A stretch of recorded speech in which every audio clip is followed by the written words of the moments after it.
ఇక్కడ ఆ party BJP party నాయకులకు గొంతు లేదో లేదా గొంతు అంతా అద్దెమైకులు అంటే చంద్రబాబు మనుషుల చేతిలోనే ఉన్నందువల్ల వాళ్ళు ఏమనలేకపోతున్నారు. కానీ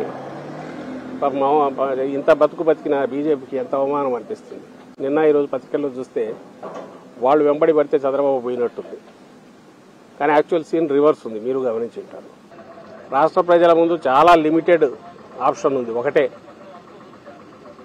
జగన్మోహన్ రెడ్డి గారు కావాలన్నా చంద్రబాబు నాయుడు గారు కావాలన్నా నెక్స్ట్ సీఎం, వైఎస్ఆర్సీపీ కావాలన్నా టీడీపీ కావాలన్నా. 14-19 మధ్య టీడీపీ పాలన చూశారు, చంద్రబాబు నాయుడు గారి పాలన చూశారు.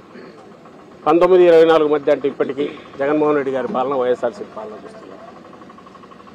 వాళ్ళు బేరీజ్ వేసుకోగలరు, ఇవ్వగలరు. చేసిన పనులే మాకు ఆ బ్లెస్సింగ్స్ ఇప్పిస్తాయని మా నమ్మకం. అది సీవాటర్ అనే సంస్థ చేస్తున్నది.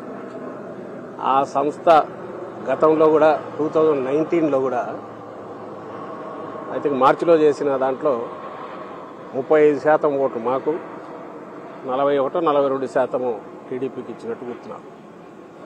అలాగే 15 సీట్లు టీడీపీకి, 10 సీట్లు మాకు ఇచ్చినట్టు గుర్తు.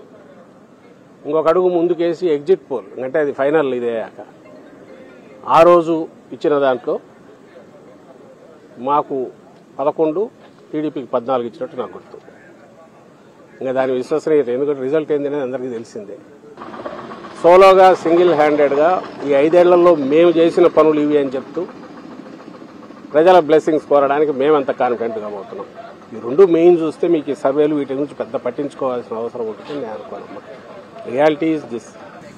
టీడీపీ ఆఫీస్లో చంద్రబాబు నాయుడు స్క్రిప్ట్ ఏది ఉందో అది ఆమె చదువుతున్నారు. దానికి ఒక ప్రత్యేకమైన ఇది, ఎందుకంటే ఈ రాష్ట్రంలో ఆమె ఉన్నది లేదు, సమస్యలను ఆకలింపు చేసుకున్నది లేదు. 10 రోజులు 15 రోజుల క్రితము ఇక్కడ అడుగు పెట్టిన రోజు నుంచి చంద్రబాబు నాయుడు గాని పవన్ కళ్యాణ్ గాని ఏం మాట్లాడుతున్నారు అదే మాటలు ఇంకొంచెం అగ్రెసివ్గా మాట్లాడడం అనేది ప్రాక్టీస్ చేసినట్టున్నారు, అదే చేస్తున్నారు.